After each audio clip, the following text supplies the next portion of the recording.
इस देश को जहां एक सुई भी नहीं बनती थी वहां आज हवाई जहाज से लेके सभी प्रकार की, चाहे कोई गाड़ी हो, चाहे औद्योगिक संस्थान, कौन सी ऐसी वस्तु नहीं है जो हमारे देश में नहीं बनती हो। हरित क्रांति का नारा दिया।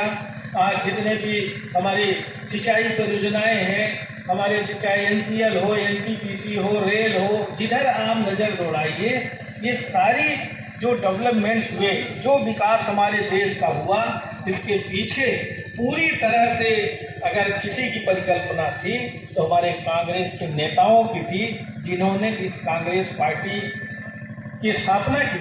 और इस कांग्रेस पार्टी की स्थापना के उपरांत इसका देश को आगे ले जाने का काम किया। हमारे बीच में सरपंच सहजी भी बैठे हैं, साकेत जी, उनका भी अभिनंदन है।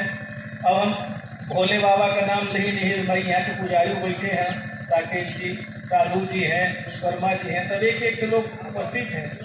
तो जो काम कांग्रेस सरकार ने किया, कांग्रेस के नेताओं ने किया, वो काम बहुत ही सराहनीय रहा है। और कांग्रेस पार्टी ने हमको ऐसा संविधान भी बना के दिया। कांग्रेस की सरकार में डॉक्टर भीमराव अंबेडकर जी इस समिति के अध्यक्ष रहे, जिन्होंने संविधान लिखा और संविधान में सभी जाति और धर्म के लोगों को जीने का अधिकार दिया, सबको बराबरी का दर्जा दिया।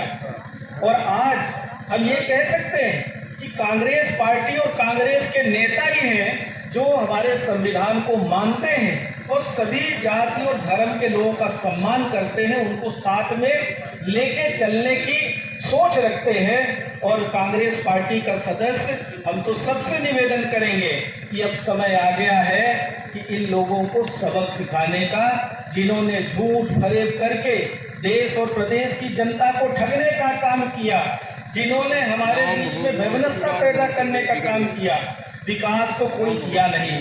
जितने वादे किए थे सब झूठे निकले और झूठ पर झूठ करने का काम अभी भी जारी है। ये हम सबको समझने की आवश्यकता है। युवाओं से हमारा निवेदन है कि अब समझ लीजिए, आपने देख लिया कि 2 करोड़ प्रतिवर्ष बेरोजगारों को रोजगार देने की बात तो मोदी जी ने कही थी, तो 30 लाख प्रतिवर्ष रोजगार देने की बात शिवराज सिंह चौहान ने भी कही थी, पर एक भी व्यक्ति को रोजगार नहीं मिला, बल्कि मिली हुई नौकरियां भी हमारे हाथ से चली गई इनकी अव्यवस्थाओं की वजह से। आज महंगाई चरम सीमा पर है। डीजल, पेट्रोल, गैस सिलेंडर, खाद्यान्न की वस्तुएं हो, चाहे खाने का तेल हो, सरसों से लेके लौंग तेल, हर सब्जी, हर चीज महंगी हो गई। पर भारतीय जनता पार्टी के नेताओं को कुछ समझ में नहीं आ रहा है और दिन पर दिन महंगाई बढ़ती जा रही है। आज जरूरत है, हमें समझने की आवश्यकता है कि हम कांग्रेस पार्टी के सदस्य क्यों बने। कांग्रेस पार्टी का एक इतिहास है और कांग्रेस के नेताओं ने देश को बनाने का काम किया है, देश को जोड़ने का काम किया है, देश को आगे ले जाने का काम किया है। चाहे शिक्षा हो, चाहे रोजगार हो, चाहे स्वास्थ्य सुविधाएं हो, जो भी आज हमारे देश में तरक्की दिखाई देती है वो कांग्रेस पार्टी, कांग्रेस सरकार की देन है। भारतीय जनता पार्टी की सरकारें सिर्फ भाषण देते हैं इनके नेता, और इतने झूठे भाषण देते हैं, इतनी बड़ी बड़ी बातें करते हैं, और अब उनसे पुरानी बातों की बात करें तो इधर उधर की बात करते हैं। एक भी वादा पूरा नहीं किया और लगातार इन्होंने झूठ बोल बोल के देश की जनता को गुमराह किया। आज हमारे किसान आंदोलन कर रहे हैं, किसानों का ऐसा बिल बना दिया, ऐसा कानून पारित कर दिया कि किसान साल भर से आंदोलन कर रहे हैं। 500 से ज़्यादा लोगों की जान चली गई ठंड में, बारिश में, कोरोना में।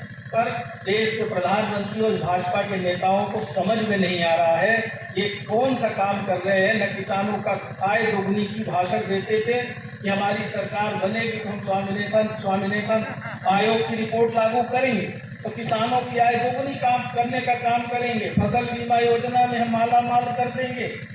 किसानों को जो भी सुविधाएं देने की बात कही थी, कोई सुविधा किसानों को नहीं दी, बल्कि जो अधिकार मिला था उसको छीनने का काम किया। अभी आप समर्थन मूल्य में सोसाइटियों में जो गल्ला बेच के आते हैं, धान पैदा करते हैं, गेहूं पैदा करते हैं, जो भी आप पैदा करते हैं सोसाइटी में, कम से कम आप जो भी पैदा करते हैं बेचने का एक समर्थन मूल्य में नीति है। ये कांग्रेस सरकार ने शुरू की थी, भंडारण की व्यवस्था की थी। कुछ नहीं था हमारे देश में, सड़ जाता था अनाज। आज अगर हमारे पास रखने की आवश्यकता